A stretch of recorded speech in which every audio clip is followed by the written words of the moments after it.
नमस्कार। मेरा पूरा देश सुन रहा है। राष्ट्र की आवाज 130 करोड़ लोगों की एक ही आवाज। आपके साथ मैं हूं सरफराज। मैं सरफराज सैफी सबसे पहले आप सभी को राष्ट्र की आवाज के जरिए राष्ट्रीय खेल दिवस की मुबारकबाद देना चाहता हूं। इस खास मौके पर राष्ट्र को एक अनोखे खेल महोत्सव से रूबरू करवाना चाहता हूं। इस खेल महोत्सव में 8 साल से लेकर 80 साल तक के खिलाड़ी भाग ले रहे हैं।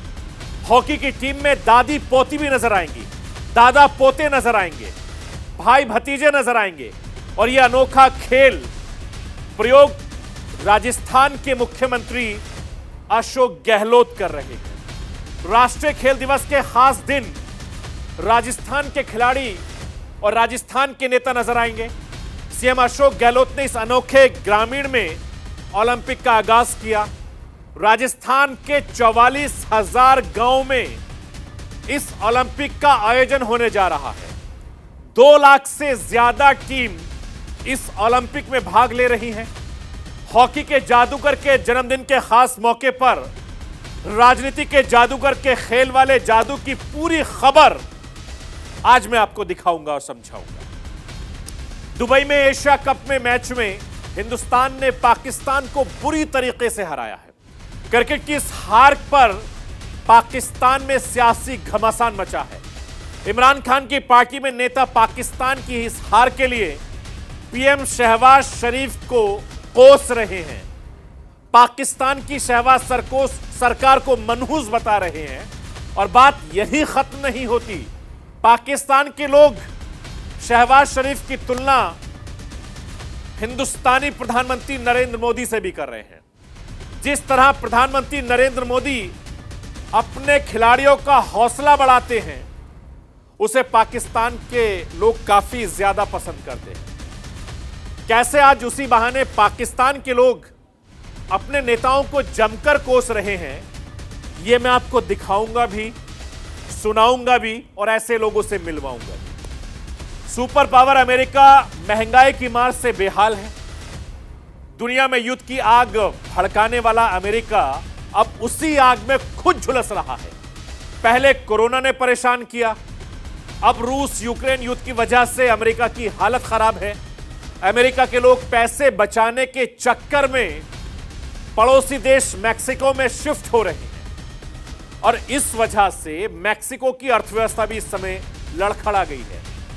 कैसे महंगाई की वजह से अमेरिका और यूरोप का बुरा हाल है, यह भी मैं आपको दिखाने की कोशिश करूंगा। मैं अपने हिंदुस्तान के कोने कोने की आवाज को दिल्ली तक पहुंचाता हूं।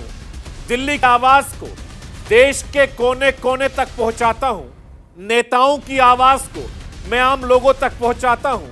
आम लोगों की आवाज को मैं अपने हिंदुस्तान के हुक्मरानों तक पहुंचाता हूं। आपकी आवाज से मिलती है मेरी आवाज और बन जाती है राष्ट्र की आवाज।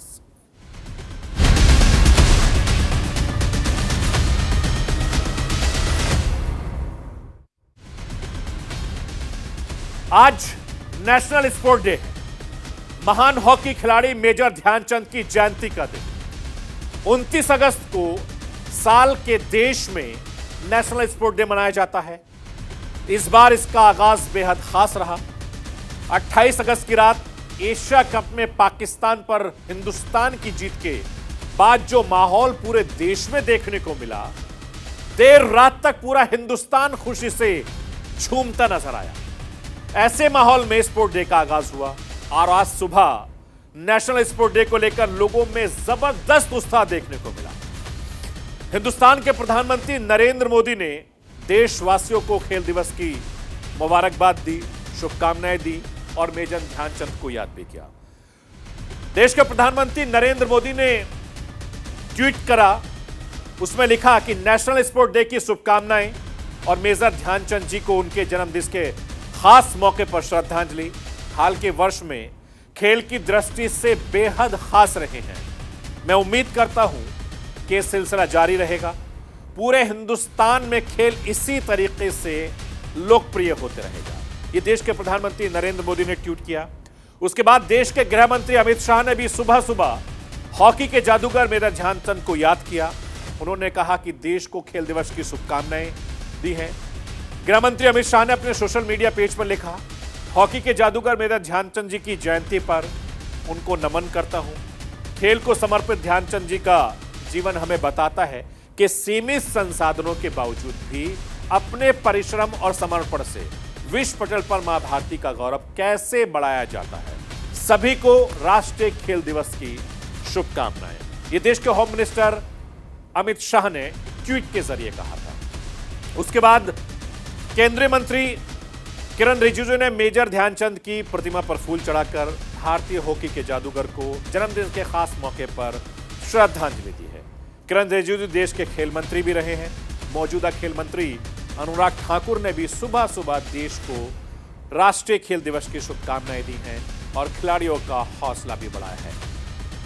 खेल मंत्री अनुराग ठाकुर ने ट्वीट करके कहा है, हम नेशनल स्पोर्ट डे सेलिब्रेट कर रहे हैं। हमें प्रसिद्ध हॉकी प्लेयर मेजर ध्यानचंद को याद कर रहे हैं। हिंदुस्तान के खिलाड़ी नई ऊंचाई हासिल कर रहे हैं और नए रिकॉर्ड बना रहे हैं। मैं सबसे अपील करता हूं, अपनी पसंद का खेल चुनें, खुशी से खेलें और अपना बेस्ट दें। ये देश के खेल मंत्री अनुराग ठाकुर का ट्वीट था। आज का दिन खेल और खिलाड़ियों को समर्पित है। आज का दिन देश के खिलाड़ी, नायकों और चैंपियंस को समर्पित है। आज के दिन देश भर में खेल प्रतियोगिता का आयोजन किया गया। इस देश में एक ऐसा माहौल बनता है जो युवाओं को खेल से जोड़ने की प्रेरणा देता है। अलग अलग देशों में अलग अलग तारीखों पर स्पोर्ट डे मनाया जाता है। अगर अमेरिका की बात करें तो अमेरिका में नेशनल स्पोर्ट डे 16 अक्टूबर को मनाया जाता है। वहीं रूस में अगस्त के महीने में शनिवार के दिन नेशनल स्पोर्ट डे मनाया जाता है। जापान की अगर मैं बात करूं तो जापान में अक्टूबर महीने का दूसरा सोमवार नेशनल स्पोर्ट डे के लिए फिक्स है।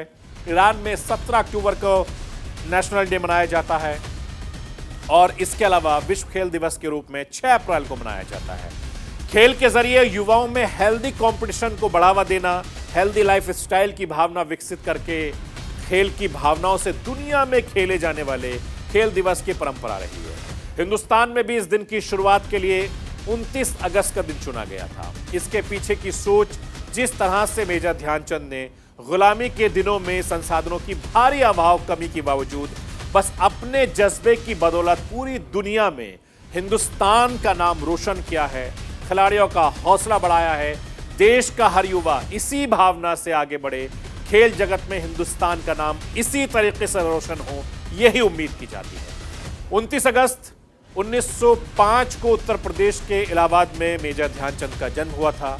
देश ही नहीं, दुनिया खेल इतिहास में सबसे महान खिलाड़ियों में मेजर ध्यानचंद का नाम शुमार है। मेजर ध्यानचंद के साल 1928, 1932, 1936 में हॉकी में 3 ओलंपिक स्वर्ण पदक जीता था। हॉकी के मैदान में गेंद को कंट्रोल करने की उनकी क्षमता सबका ध्यान अपनी ओर खींचती थी और मान लगता था कि हॉकी स्टिक से कोई जादू कर रहे हैं। इसी वजह से मेजर ध्यानचंद को हॉकी का जादूगर कहा जाता है। मेजर ध्यानचंद ने 1926 से लेकर 1949 तक अपने करियर में 570 गोल किए और ये अपने आप में बहुत बड़ी बात है। मेजर ध्यानचंद को हॉकी विजार्ड का टाइटल भी दिया गया है। हॉकी में उनके महत्वपूर्ण योगदान को देखते हुए मेजर ध्यानचंद को पद्म भूषण से भी सम्मानित किया गया। आज पूरा देश मेजर ध्यानचंद को याद कर रहा है। गुलामी के उस दौर में जो गर्व का भाव में मेजर ध्यानचंद ने हर हिंदुस्तानी के जहन में जगाया, उसके लिए मैं राष्ट्र की आवाज के जरिए मेजर ध्यानचंद को श्रद्धांजलि देता हूं। खेल दिवस के खास मौके के पीछे मैसेज साफ है कि देश के युवा अपने खिलाड़ियों से प्रेरणा लें। उन्होंने अपने टैलेंट के दम पर दुनिया में देश का मान सम्मान बढ़ाया है। उनके योगदान और समर्पण से युवा सीखें, आगे आएं, अपने परिवार का, अपने देश का, अपने राज्य का नाम रोशन करें। इसके साथ ही खेल दिवस के पीछे की जो सोच है, उसका मकसद हर खिलाड़ियों के अंदर अनुशासन, दृढ़ता, खिलाड़ी भावना, टीम वर्क की भावना विकसित करना है। इसके अलावा स्पोर्ट डे को मनाने का एक और कारण यह भी है कि खिलाड़ी और युवा फिट और स्वस्थ होने के महत्व को समझे। खेल ही नहीं बल्कि फिटनेस और स्वास्थ्य को भी अपने जीवन का मंत्र बनाए।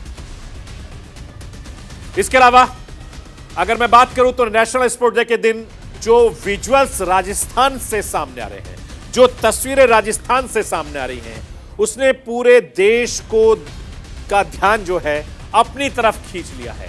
खेल के मैदान में 70 साल से लेकर 80 साल के बुजुर्ग का जीत के लिए जोश आजमाइश करना सबको हैरान कर रहा है। गांव के बुजुर्ग बैटिंग बॉलिंग में हाथ आजमाते नजर आ रहे हैं, कबड्डी खेलते नजर आ रहे हैं, अपने बच्चों के साथ, पोतियों के साथ, पोतों के साथ खेलते नजर आए। दादियों के हाथ में हॉकी स्टिक नजर आ रही है और हॉकी की टीम में दादी और पोती दोनों शामिल हैं। देवरानी जिठानी खेल के मैदान में एक दूसरे को चुनौती देती दिखाई दे रही हैं, बॉल डिविल करती नजर आ रही हैं। महिलाओं को घूंघट परेशान नहीं कर रहा।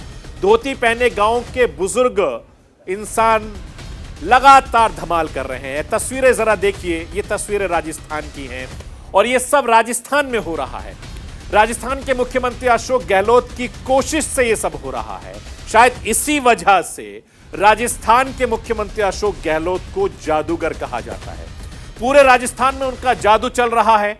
आज नेशनल स्पोर्ट्स डे के खास दिन राजस्थान में ग्रामीण ओलंपिक के भव्य आयोजन की शुरुआत हुई है, जो आज तक देश दुनिया में कहीं नहीं हुई है। राजस्थान में ये तस्वीरें बहुत कुछ बयां कर रही हैं। ग्रामीण ओलंपिक का आयोजन 29 अगस्त से लेकर 5 अक्टूबर तक चलेगा। 24,000 गांव में ग्रामीण ओलंपिक खेलों का आयोजन होगा और इसी ग्रामीण ओलंपिक में 10 साल के बच्चे से लेकर 80 साल तक के बुजुर्ग भाग ले रहे हैं। कुल 30 लाख के करीब खिलाड़ी इस मैदान में उतरेंगे, जिसमें पुरुष खिलाड़ियों की संख्या 20 लाख के करीब है, महिला खिलाड़ियों की संख्या 10 लाख के करीब है और 2,21,055 टीम के बीच ये कड़ा मुकाबला होगा। 38 दिन चलने वाले इस महाखेल आयोजन में 6 खेल खेले जाएंगे, जिसमें कबड्डी शामिल है, शूटिंग बॉल शामिल है, वॉलीबॉल शामिल है, hockey, kho kho, tennis ball शामिल है और इसके अलावा क्रिकेट के मैच भी आपको देखने को मिलेंगे। आइए मैं आपको बताता हूं कि किस तरह के उम्र के लोग, कितने खिलाड़ी अपना नाम इसमें लिखवाया है। इसमें 10 साल से लेकर 20 साल तक के बच्चों नाम लिखे हैं, जिसमें 20,94,000 खिलाड़ी हैं, जबकि 20 से 30 साल की आयु वर्ग में 5,16,000 खिलाड़ियों के नाम शामिल हैं। वहीं 60 साल से लेकर 70 साल के बीच में 4,443 खिलाड़ी शामिल हैं और 70 साल से ज्यादा की उम्र के करीब 1,500 बुजुर्गों ने अपना नाम इस खेल में लिखवाया है। पूरी लिस्ट आपकी टीवी स्क्रीन पर मैं आपको दिखा रहा हूं कि किस तरीके से लगातार इन खिलाड़ियों ने खेल खेला है। इस भव्य विलेज ओलंपिक के बारे में राजस्थान के मुख्यमंत्री का क्या कुछ कहना है, अशोक गहलोत को मैं आपको सुनवाता हूं, जो राजनीति के जादूगर कहे जाते हैं। अब वो इस तरीके से खेल को जोड़ते हुए अब खेल के भी जादूगर समझे जा रहे हैं। 10 लाख से ज़्यादा तो महिलाएं हैं खेलने वाली और सभी उम्र के सभी लोग खेलेंगे एक साथ में। अभी पिछले 7 दिन से जिस प्रकार वो प्रैक्टिस कर रहे थे गांव में, तो करीब 50-60 हज़ार वीडियो आ गए हमारे पास में। इतना उत्साह लोगों में है। तो मुख्य बात है कि राजस्थान में खेलों का माहौल बने। राजस्थान में जो प्रतिभाएं हैं गाँव में, कस्बों में, शहरों में, उनकी खोज हो। इन खेलों के माध्यम से खोज भी होगी। उन प्रतिभाओं को फिर जो है तराशने के काम। और राजस्थान के मुख्यमंत्री अशोक गहलोत ने ग्रामीण ओलंपिक को एक सोशल मूवमेंट का रूप दे दिया है, जिसके रंग में पूरा राजस्थान इस समय रंगा हुआ है। इस खेल गति को सुनिए और आप आनंद लीजिए और इस खेल का भी आप लोग मजा लीजिए।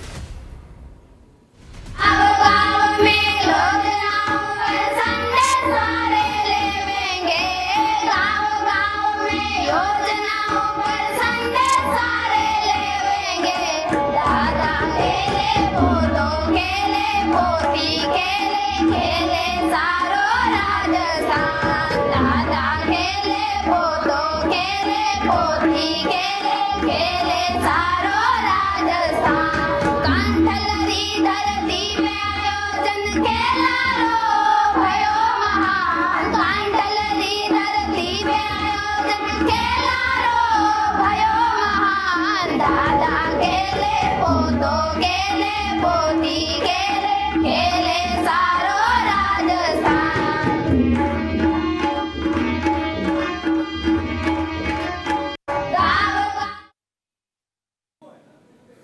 तो राजस्थान में इस खेल का आनंद लीजिए। हर वर्ग के, हर उम्र के, हर तबके के, हर जात पात के लोग आपको राजस्थान में नजर आएंगे। चलिए, राजस्थान के बाद अब मैं झारखंड का जिक्र कर लेता हूं। झारखंड के सियासी घटनाक्रम पर पूरे देश की इस समय नजर है।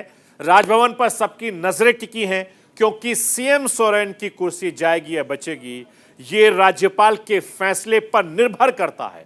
अक्सर ऐसे माहौल में सियासतदान काफी बेचैन हो जाते हैं, लेकिन झारखंड के मुख्यमंत्री सोरेन साहब काफी बेफिक्र देखकर तो हर कोई हैरान है। झारखंड के मुख्यमंत्री हेमंत सोरेन ने कहा कि वो मीडिया से नहीं मीडिया के सूत्रों से खफा हैं।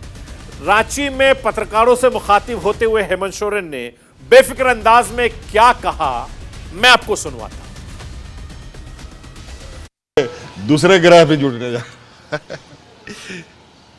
खैर कोई बात नहीं, राजनीतिक गलियारों में ऐसी चीजें आम बात है, इसमें चिंता करने की कोई बहुत बड़ी बात नहीं। Thank you sir, thank you sir. तो क्या बोल रहे हो, उनको बोलो, आप ही यार बोलो सर। हमारे हमको वापस जाने से मना किया गया। अच्छी बात है, तब देखिए पूरा पिक्चर देखिए। अभी तो क्या कहते हैं उसको, प्रोमो से ऊपर और क्या होता है आजकल, टीजर प्रोमो भी आएगा, पूरा पिक्चर भी आएगा। इसका लाइव देते रहिए, दिखाते रहिए, देश को बताते रहिए। दिल्ली में क्या हो रहा है, बिहार में क्या हो रहा है, तेलंगाना में क्या हो रहा है, बंगाल में क्या हो रहा है, आसाम में क्या हो रहा है। आप नाराज है मीडिया से? आप मीडिया से नाराज है सर? अरे आप लोगों से नाराज नहीं, आप लोग सूत्र बहुत खतरनाक पड़ा। आपके सूत्र मेरे पॉकेट में है कि इनके पॉकेट में है कि उनके पॉकेट में है, तो इसी में सूत्र आप लोगों से डर है, सूत्रों से डर है। घूमने के लिए क्यों जा रहे हो वो? यहाँ के टूरिज्म को प्रमोट करो, यहाँ के अच्छे लोगों को प्रमोट करो।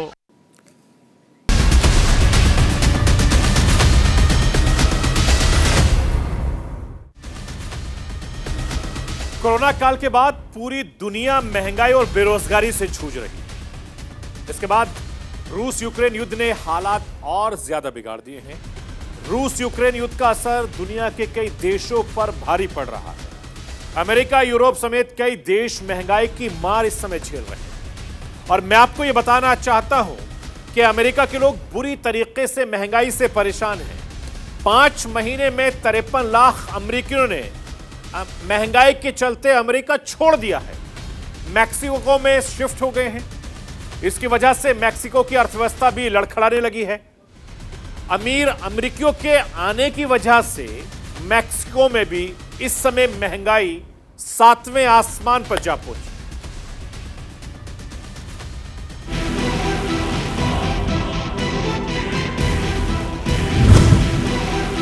यूरोप में महंगाई बेकाबू। महंगाई के कारण फ्रांस में बढ़ा सरकार का विरोध।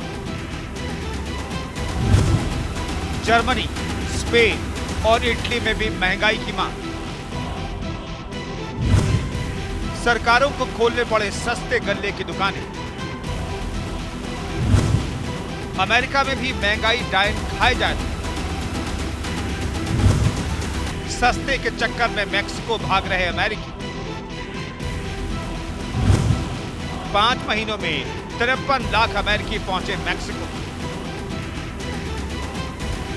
यूरोप महंगाई से जूझ रहा है। यहां महंगाई की दर पिछले 11 साल के रिकॉर्ड 8.9% के स्तर पर है। यह हालात यूरोजोन में शामिल 19 देशों के हैं। बाकी देशों में महंगाई की दर और भी ज्यादा है।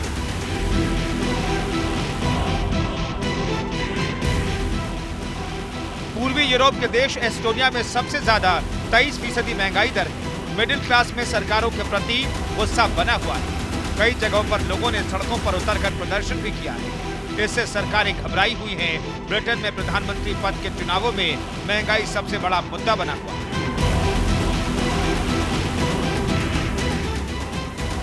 फ्रांस में भी महंगाई की मार है। फ्रांस के राष्ट्रपति एमैनुअल मैक्रों को लोगों के विरोध का सामना करना पड़ रहा है। पश्चिमी यूरोप के अपेक्षाकृत धनी देश जैसे जर्मनी, फ्रांस, नीदरलैंड, स्पेन और इटली की सरकारों ने महंगाई पर काबू पाने के लिए कई कदम उठाए। इनमें लोगों को रोजमर्रा की कई चीजों को काफी कम दामों पर उपलब्ध करवाने के लिए स्टोर्स खोले गए। इन स्टोर्स पर भीड़ देखी जा सकती है।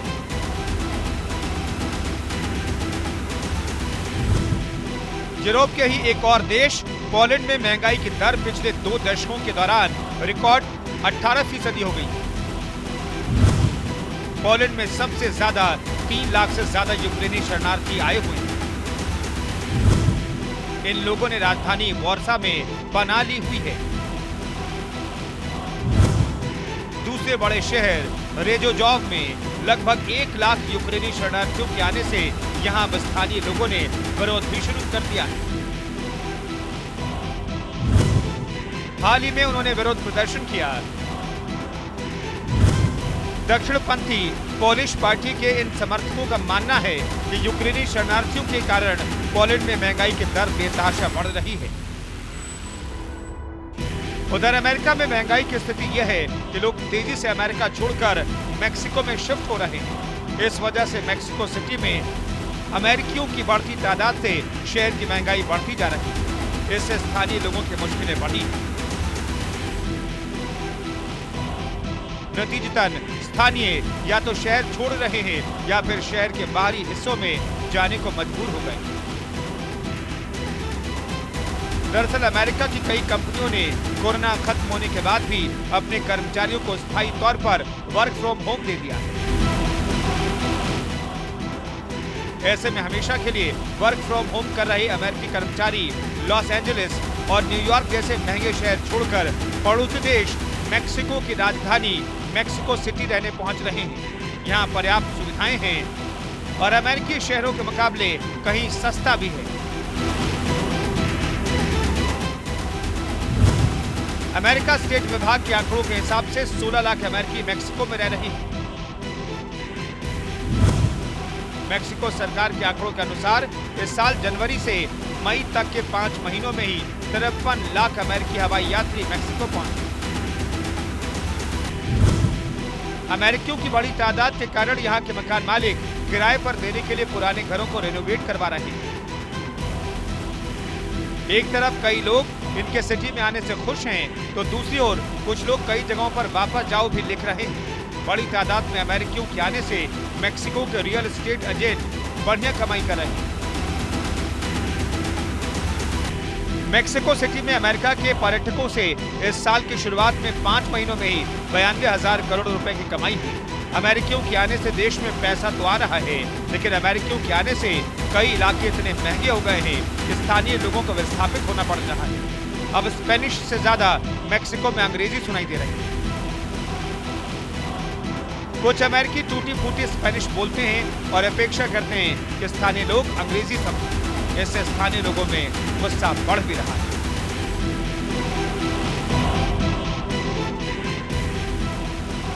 ये रिपोर्ट न्यूज़ इंडिया। और यूरोप में महंगाई अभी और बढ़ सकती है। कोरोना काल में पूरी दुनिया की तरह यूरोप में भी बड़ी तादाद में युवाओं को बेरोजगार होना पड़ रहा है। जो लोग उस वक्त बेरोजगार हुआ करते थे, उनमें से बड़ी तादाद में लोग अभी भी बेरोजगार हैं। ऊपर से इस कमरतोड़ महंगाई की वजह से यूरोप के युवाओं में गुस्सा है, नाराजगी है। मैं आपको समझाने की कोशिश करता हूं कि यूरोप में महंगाई की इस समय के ताजा हालात कहते हैं, आपके स्क्रीन पर है। यूरोपीय कमीशन ने अगस्त में जारी एक रिपोर्ट में कहा है कि यूरोप में 30 साल तक की उम्र के 58% युवाओं में बढ़ती महंगाई और बेरोजगारी के अवसर की कमी की वजह से लगातार गुस्सा बना हुआ है। पूर्वी यूरोप के कम विकसित देशों के युवाओं की हालत इस समय खराब है। इसके साथ ही पश्चिमी यूरोप के विकसित देशों में भी युवाओं में गुस्सा है, नाराजगी है। कोरोना काल के बाद हालात और ज्यादा यहां पर खराब हो गए हैं। यूरोप में सर्दी के मौसम में हालात और बिगड़ने की आशंका है और अभी से बिजली की कीमतें रिकॉर्डदार स्तर पर पहुंच गई हैं। जनवरी में बिजली की कीमतें 80,000 रुपए प्रति मेगावाट, जबकि फ्रांस में यह 87,000 रुपए हो गई है। पिछले साल की तुलना में इन दोनों देशों में 10 गुना से ज्यादा का इजाफा देखने को मिला है और ब्रिटेन में अक्टूबर से बिजली की दरें 80% बढ़ने की आशंका जाहिर की जा रही है। ये हालात वहां के हैं, लेकिन दिलचस्प नजारा रविवार को दुबई में हुए भारत पाकिस्तान का मैच का आप सभी ने आनंद लिया होगा। पूरी दुनिया की नजर इस मैच पर थी। आखिरी ओवर तक मैच रोमांचित रहा और आखिरी ओवर में छक्का मारकर हार्दिक ने खेल को भारत के पाले में कर दिया। लेकिन मैं आपको यह बताना चाहता हूं कि भारत की जीत के साथ ही पाकिस्तान में भी सियासत शुरू हो गई है। पाकिस्तान की हार का ठीकरा पाकिस्तान के प्रधानमंत्री शहबाज शरीफ के सर फोड़ा जा रहा है और दुहाई हमेशा की तरह हिंदुस्तान की तरफ दी जा रही है। यह खास रिपोर्ट देखिए और समझिए कि किस तरीके से मैच में भी सियासत हो रही है। पांड्या का छक्का, पाक रह गया हक्का बक्का। भारत की जीत से गरमाई पाक की सियासत। जीता भारत तो पाक के बिगड़े बोल। हार के बाद पाक में फिर शुरू हुआ मोदी वर्सेस सहवाग। रविवार को दुबई के इंटरनेशनल क्रिकेट स्टेडियम में चल रहा था भारत पाक का हाई वोल्टेज मैच। रोमांच इतना कि भारत की पारी की आखिरी ओवर की एक गेंद 440 वोल्ट के झटके दे रही थी।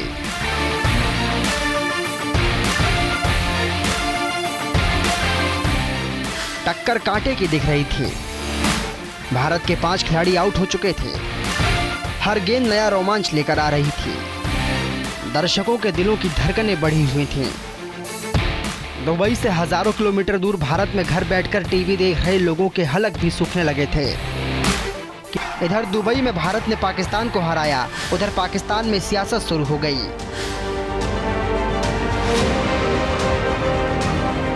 जी हां, एशिया कप के मुकाबले में भारत से मिली हार के बाद पाकिस्तान में बवाल मचा हुआ है।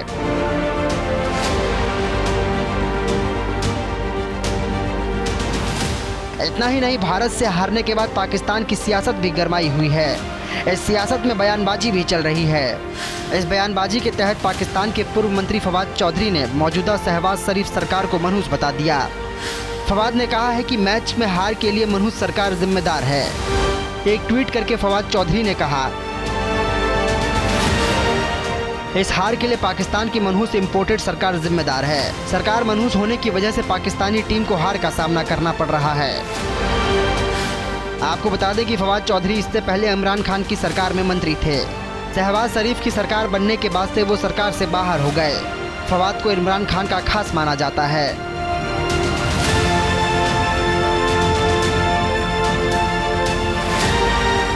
दरअसल कॉमनवेल्थ गेम के दौरान ही पाकिस्तान में मोदी वर्सेस सहवाग होने लगा था। राष्ट्रीय मंडल खेलों के दौरान एक पाकिस्तानी मीडियाकर्मी सिराज हसन ने भारतीय प्रधानमंत्री नरेंद्र मोदी की शैली की तुलना पड़ोसी देश के नेताओं के रवैये से की थी। पत्रकार सिराज हसन ने कॉमनवेल्थ गेम के दौरान ट्वीट कर कहा था, भारत इस तरह से अपने एथलीटों को प्रोजेक्ट करता है। पूजा गहलोत ने काज से जीता और दुख व्यक्त किया क्योंकि वह स्वर्ण पदक जीतने में असमर्थ रहीं और पीएम मोदी ने उन्हें सकारात्मक जवाब दिया। कभी पाकिस्तान के पीएम या राष्ट्रपति का ऐसा संदेश देखा है? क्या वे जानते भी हैं कि पाकिस्तानी एथलीट पदक जीत रहे हैं? आपको बता दें कि भारतीय पहलवान पूजा गहलोत ने कॉमनवेल्थ गेम 2022 में कांस्य पदक जीतने के बाद रोते हुए माफी मांगी थी। उनका कहना था कि वो चाहती थी कि जब उन्हें पदक मिले तो राष्ट्रगान बजना चाहिए। ये तभी संभव था जब वो स्वर्ण पदक जीत जाते, लेकिन ऐसा हुआ नहीं। पूजा कांस्य पदक ही जीत पाई और पदक लेने के बाद उन्होंने रोते हुए माफी मांगी। इस घटना का वीडियो वायरल हुआ तो भारतीय प्रधानमंत्री नरेंद्र मोदी ने ट्वीट कर उन्हें सांत्वना दी। पीएम मोदी ने ट्वीट कर कहा, आपका पदक जश्न मनाने के लिए है, न कि माफी मांगने के लिए। पीएम मोदी के ट्वीट के बाद पाकिस्तान के पत्रकार ने अपने देश के नेताओं को फटकार लगाई थी और सवाल किया था कि पाकिस्तानी नेताओं को पता है कि देश के एथलीट पदक जीत भी रहे हैं। बहरहाल ये पहली बार नहीं है कि क्रिकेट में भारत से हारने के बाद पाकिस्तान से कोई प्रतिक्रिया आई है। सियासी प्रतिक्रिया तो पहली बार है, लेकिन टीवी तोड़ने जैसी खबरें तो हर मैच के बाद आती हैं।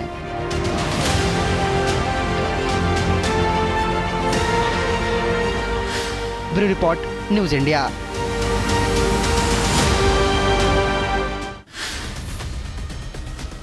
तो ये थी राष्ट्र की आवाज।